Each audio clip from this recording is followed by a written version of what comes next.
It's time for your daily dose of all things Chicago sports. This is the Daily Score. Now, here's your host, Mark Grote. And I am at Soldier Field right now, and we are talking about another Bears loss. Bears fall to Minnesota 19-13. Justin Fields in this game after having back-to-back excellent weeks the two previous weeks. He was 6 of 10 for 58 yards and an interception, but he only played into the third quarter because of an injury to his throwing hand. Here's Matt Eberflus with more on that. Justin Fields injured his right hand. We're evaluating it right now. We did take an x-ray. The x-ray is negative. He wanted to come back in the game. And, that's really all I have, in terms of that. But he just couldn't grip the ball to throw it right now. That is a problem. It was good to hear that the x-ray is negative and that he did want to come back in. Look, when a player, especially football, when they're hurt and they can't go back in, they just know it. They know it. So Justin Fields obviously didn't feel that way. That's promising, but there will be an MRI performed as well. So he's still got to pass that test. No guarantees that Justin Fields is going to play. So with that, yes, Tyson Bagent came into the game for the Bears.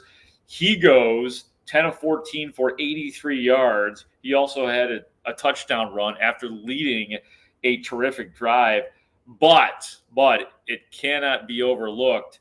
He also had a crucial interception, and he was also the victim of a strip sack and subsequent scoop and score for Minnesota.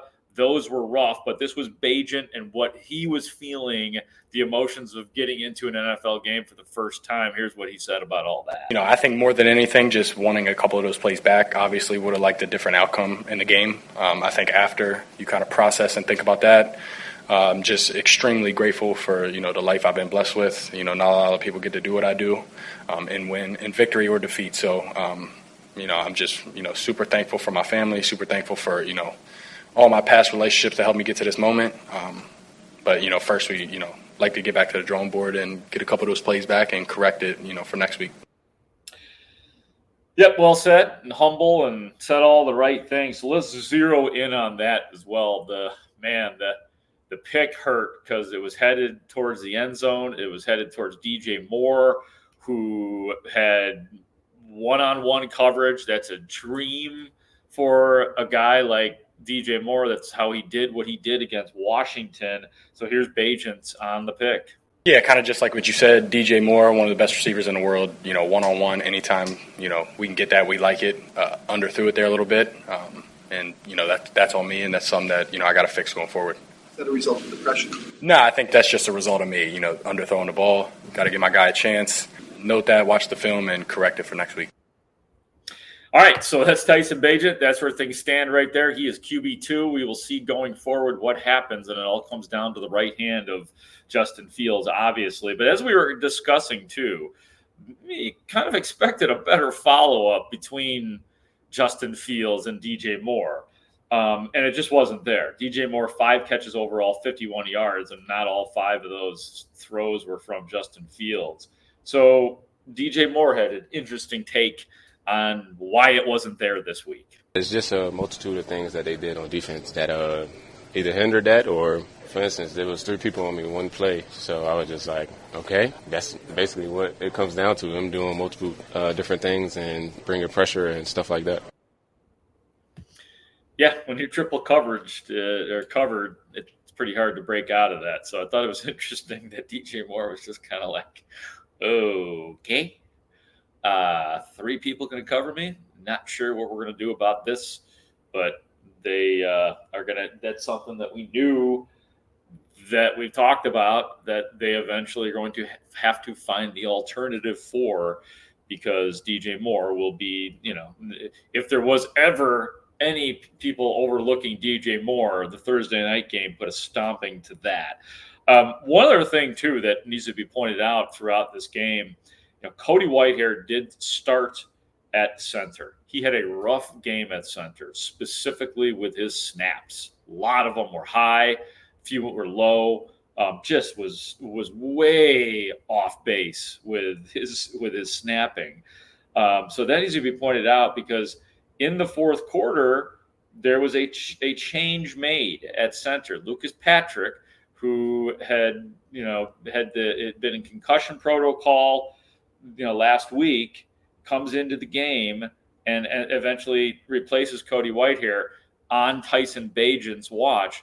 Most of us watching assumed, well, this was just because Cody Whitehair has not looked good. They just couldn't. It was not a tenable situation for the rest of this game that Cody Whitehair keep playing. So put in Lucas Patrick. After the game, Matt Eberflus said it had nothing to do with Cody Whitehair's poor snapping in the game, and it was Eberflus's thought that you go with Lucas Patrick, who is the true center of this team, and maybe that would be more comfortable for Tyson Bagent. So that was the thought process there, just having Lucas Patrick be that comfort blanket. I don't know if I buy it. Most of us up in the press box are very skeptical. I mean, you had to bench a Cody Whitehair, and I think even Cody Whitehair probably would have understood that situation. So we'll see what that looks like going forward as well. But I would assume it's just going to be Lucas Patrick, because he's better and healthy and good to go, unless they pull a surprise party on us. A couple other guys I want you to hear from. First, on the defense, TJ Edwards came to play, man. 7 tackles. He also had a sack and a forced fumble. And here was Edwards after the game. It's always tough when you lose, because there's always, more that could be done to go win. At the end of the day, that's all that matters in this league is winning. It's a confidence thing. I think, a lot of good things happened today. Did some really good things, but at the end of the day, we got to find a way to win those type games at the end there, which I know we will for sure.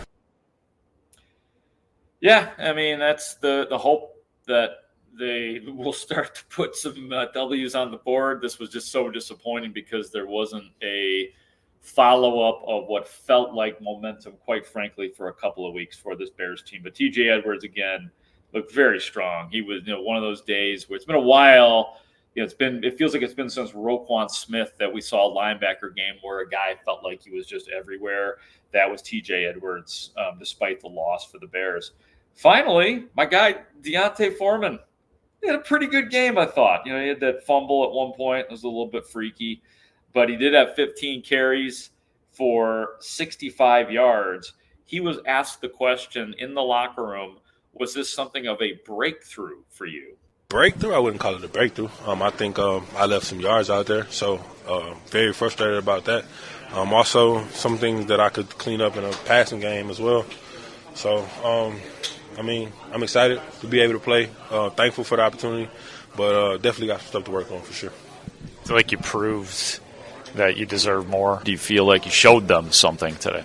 I think so. Could I have shown more? Yes. So, I'm not going to take it and just – I'm not satisfied with my performance. I think I could definitely do more, and looking forward to doing more and showing more of my ability.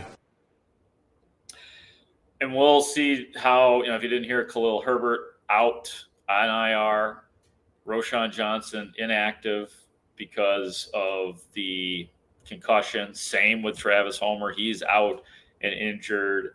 So, the health, the concussions I can never predict. Sometimes they're 1 week. Sometimes guys never come back from concussions. They're very unpredictable. But Foreman, he looked good, looked big and strong out there. He's a bruiser is what I'm trying to say when, his running style. But I thought he comported himself well. And if the Bears needed to see something, we don't know exactly what it was that they saw him and said, this guy should not be active on most Sundays. And I understand they like Roschon Johnson and Khalil Herbert ahead of him, but it has seemed weird that he is, had just 5 or 6 snaps before coming into this game and actually playing the whole game. So that's it for today's podcast. The Bears, again, lose to the Minnesota Vikings 19-13. Next 2 games for the Bears. They will host Vegas on Sunday, and then they will be at the Chargers after that. And it is going to be about the quarterback more than ever, the health of the quarterback, Justin Fields. If it's not Justin Fields, is it Tyson Bagent? How long is the injury if he is hurt? So this drama with the Bears, as we were discussing in the media elevator, a bunch of us, like they just cannot have a normal day, cannot have a normal week at Haugh Hall. And this has been going on for quite a while. But the Bears go down. I will talk to you soon here on the Daily Score. For Ray Diaz, I am Mark Grote. Take care.